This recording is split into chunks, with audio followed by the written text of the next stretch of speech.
Let's face it, life can be stressful. Whether it's starting a new job, planning a wedding, or even a last-minute bake sale at your kid's school. Every now and then, we all need to find a space to take a little breather, to clear our minds, and get back into the groove. Your happy place, if you will. So welcome to my happy place. Are you ready to find bliss?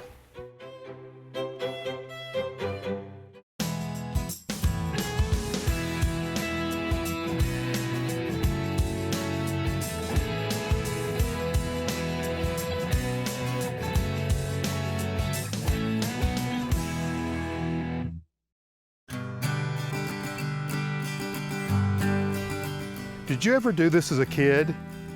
Any sort of challenge to walk along a ledge, you would jump at it, even though it was really far down below? Well, the Cliff Walk in Newport, Rhode Island may be the perfect place for you to find your bliss. The Cliff Walk is a public access walk that combines the natural beauty of the Newport shoreline with the architectural history of Newport's Gilded Age. You see, this picturesque 3.5-mile trail attracts visitors from around the world. I'm here because my aunt recommended me to visit this place, and it looks very gorgeous. You know, the buildings are similar to the European style. It's just fantastic. It's really the perfect blend of having nature and then just to see kind of the pinnacle of architecture. I just keep going back to that, the nature and the architecture, the balance of, you know, what God can do, what man can do, and just to see them side by side is fantastic. There's stories behind all the mansions, behind the Cliff Walk, and if you go to any of the mansions, you're able to go back as far as their property line goes, and they'll tell you all the history behind, you know, the people who lived here. When they did all the mansions along the Cliff Walk, fishermen's rights were very, very strong. Fishermen really needed to feed their family, so they kept the walk open. As they built the mansions, they still left a part of it or a path. The servants would come out of the mansions at night, and the only place they had to gather was along the Cliff Walk. It's very calming and very peaceful, and it's very beautiful. It's not very touristy, that's what I like. It's not overdeveloped. It's just really nice. The flora, the fauna, the ocean, just wonderful. Very healthy for you. The air here, you've got to breathe the air by the sea. It's terrific. I advise anyone to come out here and walk this. Stunning. It's nearly as beautiful as Cape Town. And I tell everyone, there is no place like Newport. It's the most unique place in the country that I know of. The people have to visit this place.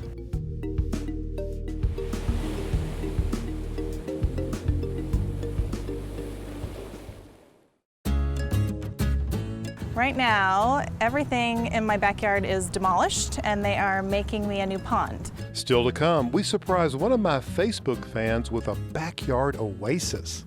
And next on Garden Style, for all of those who find bliss in their garden, how to get the most out of their hydrangeas season after season.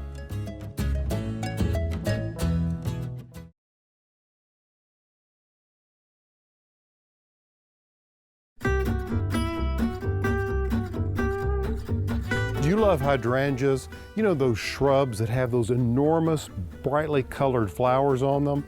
Well, I love them, and I find that if I take care of them, starting in the winter, as we approach spring, those flowers really take care of me with their big, gorgeous blooms. Let's take a look at one of the most popular, the big head or mop head hydrangea.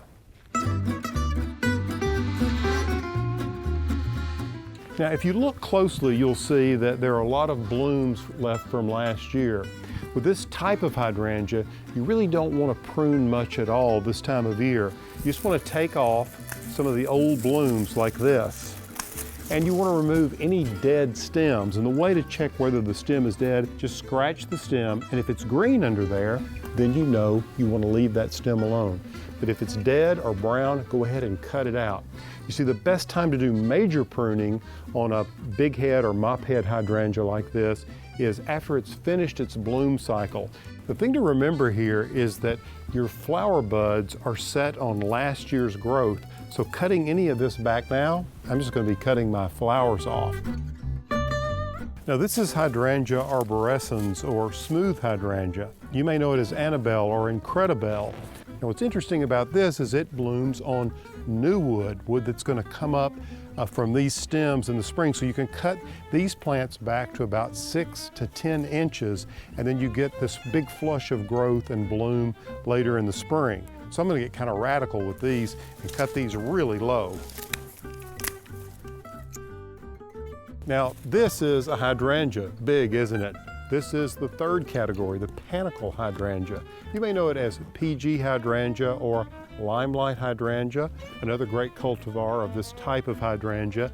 Now you can prune this back any time of the year, except I don't prune these back in the summer once I begin to see those flower heads form. Those blooms appear on new wood, and basically what I try to do is just clean the stems up around the base of it and create a tree form. These can be really spectacular. And the great thing about these is they take full sun. Of course, the thing to always remember when pruning anything in your garden is remove the 3 Ds, stems that are dead, damaged, or diseased. You take care of your plants, it's going to take care of you with gorgeous blooms.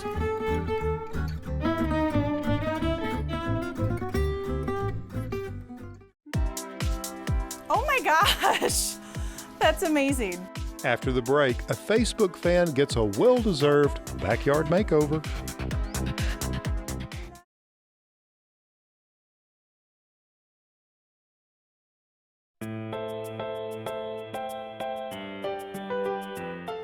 Who doesn't want that perfect sanctuary or getaway? And what if you could actually get it for free? That's why we're here in Bakersfield, California, because Kelly Ash went onto my Facebook page, entered a contest for Laguna ponds for a complete makeover.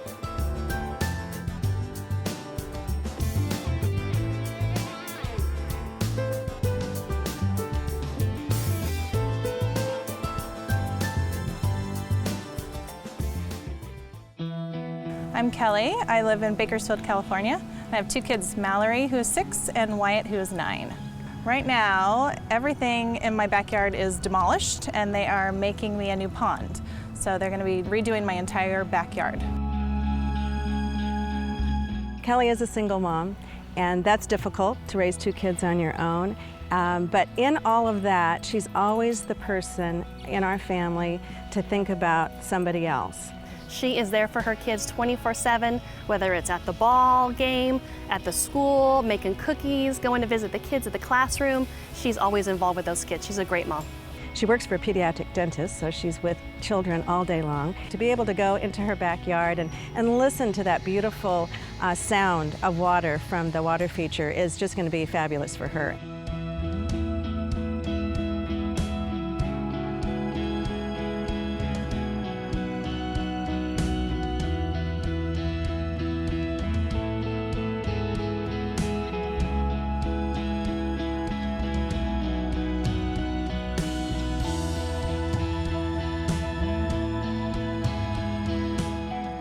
With the pond finished, now it's a matter of filling it up with water and turning on the waterfall.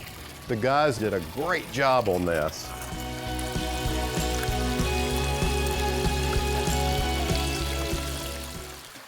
Mike, it's just phenomenal how this feature has transformed this space. It is, isn't it, Alan?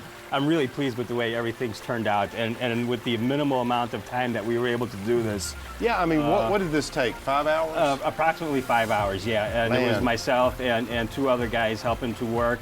And we're talking from digging the hole, planning everything out, to putting in the liner, placing the rock, getting our filtration system and waterfall in place, cleaning it and filling it with water. We were able to complete this in less than 5 hours. What an addition to this area. And you know, it's such a small space. I mean, from the house to the fence, you only have 8 feet. It is, Alan, yes. With some creativity, this is something that you could do yourself. The thing that I find so relaxing about this is the sound of the water. You can create different sounds with it just by placing rocks in different areas like we were doing here. Yeah, you can change the effect. You can change the whole sound and effect. And this is something that you can do at any time. I mean, you can just put that rock there if you want a little more noise.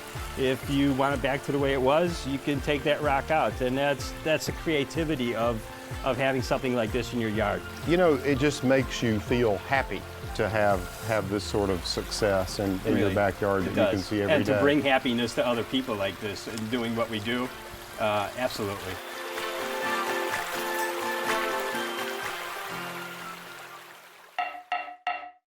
Holy cow, I love it, I love it. Stay tuned. The big reveal after this short break.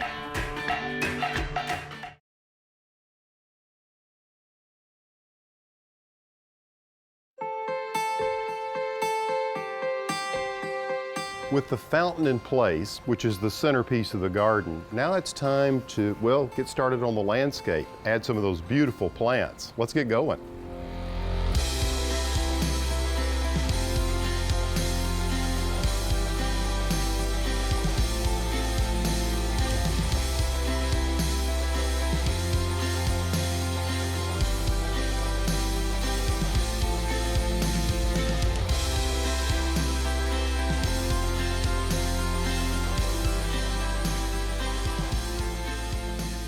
So Kelly, here we are. It's time for the big reveal. Everybody's worked so hard, but you know, I think this is going to be the perfect little sanctuary for you. All right, so ready? 3, 2, 1, take a look. Oh my gosh, that's amazing. Quite a transformation. Holy cow, it really is. I love it, I love it.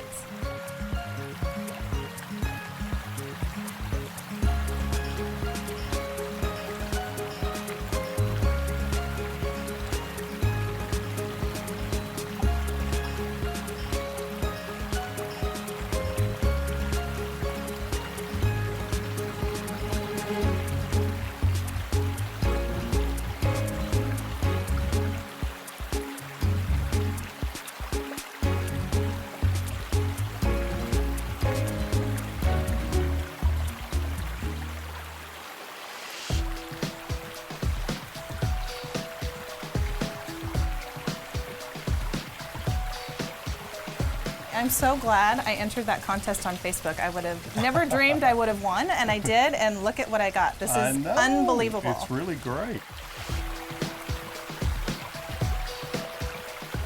Kelly, this was a total team effort. We couldn't have done it without, well, guys from Manji and from Laguna. Come on out, guys.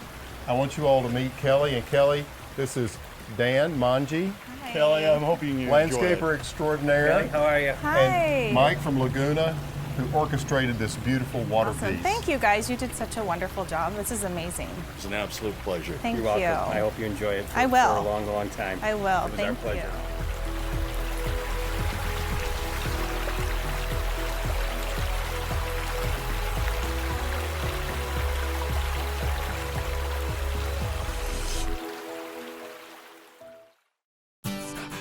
Here we find an old wash tub and an old watering can. Want to create your own backyard oasis? Why not start with a customized water feature? It's super easy and the possibilities are endless. I'll show you right after the break.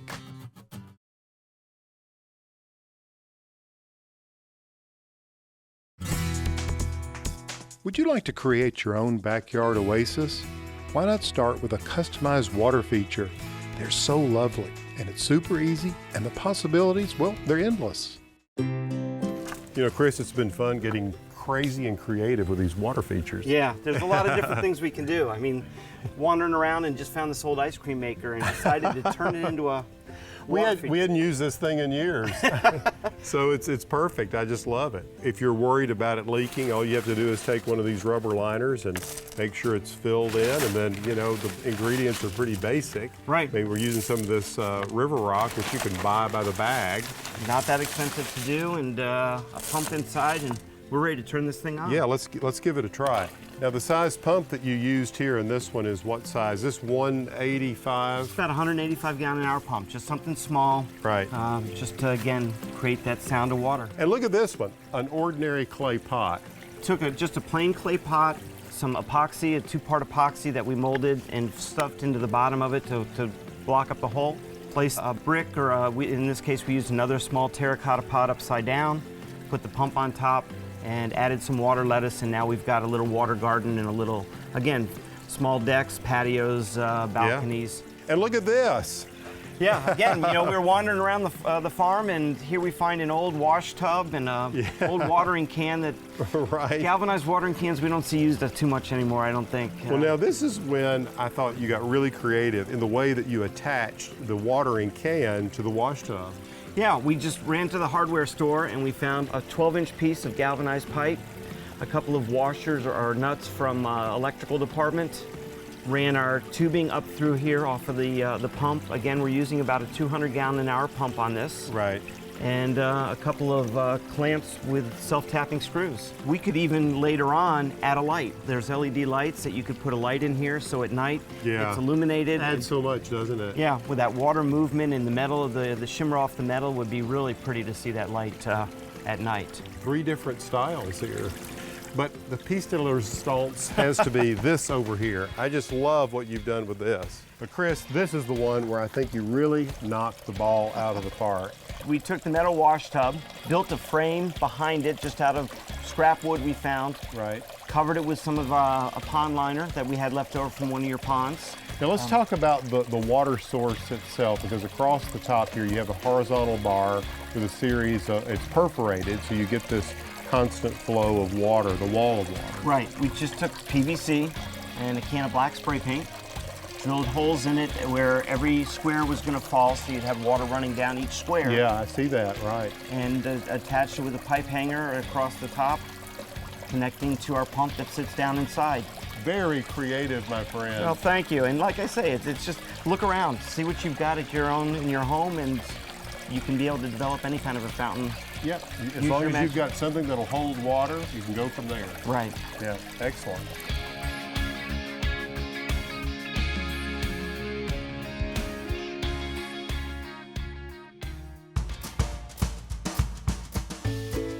If you want to be the first to know about our latest projects and what's happening at Moss Mountain Farm, be sure to sign up for my newsletter at pallensmith.com and check out our online store. We'll be right back.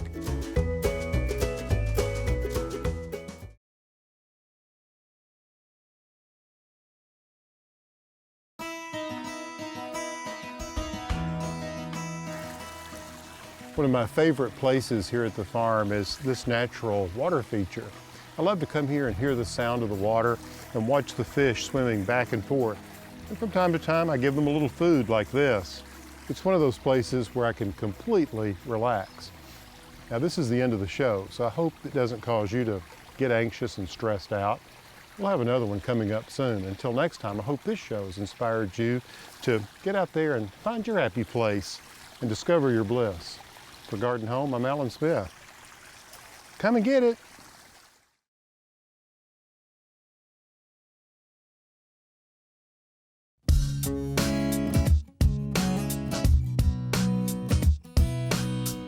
Okay. I want a little bit further. You want over this one too? Yeah, there's one more right here. There's so one just gotta more. watch it there. You Step go. over. Perfect. I think you're going to love it. All right, here we go. 3, 2, 1. Take a look. Oh my gosh, that's amazing. It's quite a transformation. Holy cow, it really is. I love it. I love it. I think Good. it's amazing. Are you already relaxing? I am. I can hear it and I'm totally relaxed. Oh, I love that.